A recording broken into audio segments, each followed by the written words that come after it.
வணக்கம். தனலட்சுமி ராஜா, மதுரை. தெரிந்த கோயில் தெரியாத ரகசியம். ஆடி அமாவாசை, ஆடி பௌர்ணமி, அன்னதான சேவை. ஆடி மாதம் அம்மனின் அருளை பெற்று அங்க தேவதைகள் மற்றும் சப்த கன்னிமார்கள் வழிபாடு.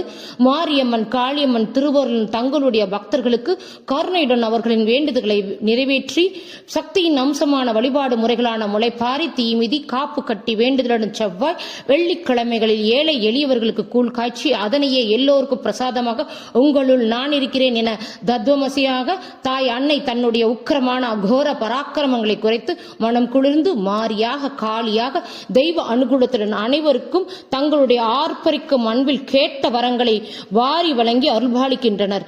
ஆடி மாதத்தில் உள்ள பதிவில் நாம் முன்னரே ஆடிப்பூரம், ஆடி அமாவாசை சிறப்பு பதிவுகளை போட்டு உள்ளோம். 24/7/2025 ஆடி அமாவாசையில் எங்கள் சேவையாளர் குழு ராமேஸ்வரம், மதுரை பழமுதிர்ச்சோலை முருகன் பக்த சபை டிரஸ்ட் அன்னதான சேவையினை தங்களது மிக சிறப்பான தொண்டில் நடத்தி வரும் இவர்கள் ராமகிருஷ்ண மிஷன் வழி நடத்தும் விவேகானந்த வித்யாலயா பள்ளியில் ஆடி அமாவாசை என்று சிறப்பு அன்னதான சேவையை நடைபெற்றது. அன்னதான சேவையில் உணவுகளை உடனுக்குடன் தரமான முறையில் சமையல் வல்லுநர்கள் ஏற்பாடுகளுடன் செய்து வருகின்றனர். எங்கள் சேவையாளர் குழுவில் இது சில ஆண்டுகளாக ராமேஸ்வரம் சென்று பணியாற்றி ராமநாத சுவாமி திருவருளுடன் அங்கு எங்களுடைய சேவையை எங்கள் முன்னோர்கள் வேண்டி அக்னி தீர்த்தத்தில் நீராடி ராமநாத சுவாமி தரிசனம் செய்துவிட்டு ஆத்மார்த்தமான அன்னதான சேவை செய்துவிட்டு வந்தோம். ஆடி பௌர்ணமி 9/8/2025 மதுரை அழகர் கோயில் பழமுதிர்ச்சோலை 6 படி வீடுகளில் ஒன்றான பழமுதிர்ச்சோலை முருகன் கோயில் அன்னதான சேவைக்கு சென்றோம். அன்று அழகர் கோயில் மலையே பூலோகமா அல்லது தேவலோகமா என்று எண்ணும் அளவிற்கு மக்கள் கூட்டம் அலை கடலென மலை முழுவதும் நிறைந்திருந்தனர்.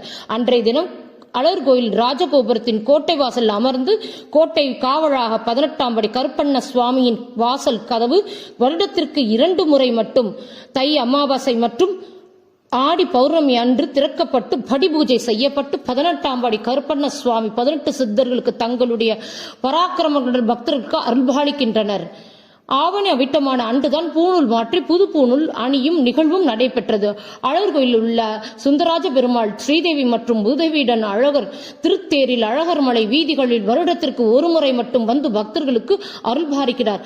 அழகர் கோயில் மலையே உள்ள நுபுர கங்கையில் நீராடி ராக்காயம்மன் சர்வ அலங்காரத்தில் அலங்கார ரூபமாக மலையின் மேல் காட்சி அளிப்பது அற்புதம்.